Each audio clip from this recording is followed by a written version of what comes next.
Hi welcome back to our channel. ఎలా ఉన్నారండి? నేను చాలా బాగున్నాను. ఐ హోప్ మీరందరూ బాగున్నారని అనుకుంటున్నాను. ప్లీజ్ అండి మా వీడియోస్ చూడండి, చూస్తే నచ్చినట్టయితే లైక్ చేయండి, సబ్స్క్రైబ్ చేసుకోవడం మాత్రం మర్చిపోవద్దు. ప్లీజ్ అండి సపోర్ట్ చేయండి. చాలా రోజులు గ్యాప్ ఇచ్చిన తర్వాత మళ్ళీ వీడియోస్ కంటిన్యూ చేస్తున్నాను కదా, ఇంతకుముందు వచ్చిన వ్యూస్ కూడా రావడం లేదు. ప్లీజ్ ఒకసారి చూడండి, చూస్తే నచ్చితే ఖచ్చితంగా కామెంట్ చేయండి, లైక్ చేయడం మాత్రం మర్చిపోవద్దు. కొత్తగా మా వీడియోస్ ఎవరైనా చూస్తున్న వాళ్ళైతే సబ్స్క్రైబ్ చేసుకోండి ఫ్రెండ్స్. ఇంకా ఈరోజు అయితే మార్నింగే ఇంట్లో వర్క్ అంతా కంప్లీట్ చేసేసుకుంటున్నానండి. ఇది అక్షయ తృతీయ రోజు, అంటే నిన్నటి వీడియో అనమాట. డైలీ వాకింగ్కి వెళ్తున్నాను. వాకింగ్కి వెళ్ళేసి వచ్చిన తర్వాతనే ఇంట్లో వర్క్ కంప్లీట్ చేసేసుకుంటున్నాను అనమాట. నైట్ ఏం సామాన్లు ఏం కడగలేదు, అవన్నీ కడిగేసాను. నీట్గా కడిగేసి కిచెన్ అంతా నీట్గా తూడ్చి పెట్టేశాను. నైట్ కడగలేదు కాబట్టి నాకు కొంచెం సామాన్లు ఎక్కువగానే పడ్డాయి.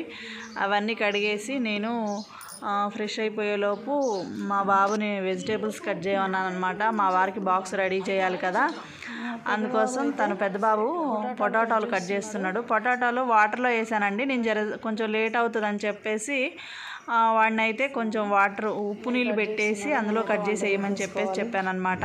నెక్స్ట్ వచ్చేసి టిఫిన్గా అయితే రాగి జావ చేశాను. రాగి జావ పిల్లలకైతే పోసిచ్చాను. కొంచెం వేడి చల్లారిన తర్వాత వాళ్ళైతే తాగేస్తారు.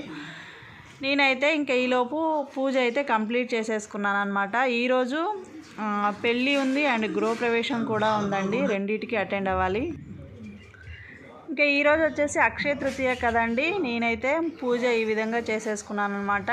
నేను కొనుక్కొచ్చుకున్నాను కొన్ని ఫ్లవర్స్, వాటితోటైతే ఇలా పూజ కంప్లీట్ చేసేసాను. అక్షయ తృతీయ రోజు గోల్డ్ కొంటే మంచిది అని చెప్పేసి అయితే చాలామంది అంటుంటారు కదా, మీరే గోల్డ్ కొన్నారు అనేది అయితే కామెంట్ చేయండి. నేనైతే పూజ నిదానంగా కంప్లీట్ చేసేసుకున్నాను. అండ్ నేను గృహప్రవేశంకి వెళ్ళాలని చెప్పాను కదండి, చాలా టైం ఉందన్నమాట. మార్నింగే పూజ చేసేసుకుంటున్నాను కాబట్టి నార్మల్గా డ్రెస్ వేసేసుకొని చేసేసుకున్నాను పూజ. అండ్ వంట పని కూడా చేయాలి కదా, ఇంకా కిచెన్లో ఉంటే ఉడకపోస్తుందని ఒకేసారి రెడీ అయితే కష్టం అవుతుందని చెప్పేసి అయితే నార్మల్గా అయితే పూజ అయితే చేసేసుకున్నాను అనమాట. ప్రశాంతంగా కూర్చొని పూజ కంప్లీట్ అయిపోయిన తర్వాత మనస్ఫూర్తిగా దేవుణ్ణి నమస్కరించుకొని అయితే పూజ కంప్లీట్ చేసేసుకున్నాను. నెక్స్ట్ వంట పని కూడా కంప్లీట్ చేసేసాను. ఆ తర్వాతనే రెడీ అయిపోయాను. సింపుల్గానే రెడీ అయ్యానండి, ఎందుకంటే ఎండలు బాగా ఉన్నాయి. ఈ ఎండలకి పెళ్ళిళ్ళు ఏదైనా చేయాలి, పెళ్ళిళ్ళకి కానీ ఏవైనా ఫంక్షన్స్కి వెళ్ళాలి అంటే శారీస్ తోటి నాకు అంత కష్టం అవుతుంది అనమాట. శారీస్ కట్టేది నేను చాలా తక్కువ, అలాంటిది మళ్ళీ ఇలాంటప్పుడు పెళ్ళిళ్ళకి వెళ్ళాలి అంటే ఇంకా హడావిడిగా రెడీ అయితే నాకు కష్టం అనిపిస్తుంది అనమాట. అండ్ మా వారు కూడా రాలేదు, పిల్లలు నేనే వెళ్ళాము. అందువల్లనే నేను ఇంకా బండి మీద వెళ్ళాలి కదా, శారీతో బండి మీద కష్టం అవుతుందని చెప్పేసి డ్రెస్ అయితే వేసేసుకున్నాను అనమాట. ఫైనల్గా అయితే పెళ్ళికి అయితే అటెండ్ అయ్యాము. గృహప్రవేశానికి కూడా అటెండ్ అయ్యానండి. అక్కడ వీడియో తీయడానికి నాకు వీలు పడలేదు.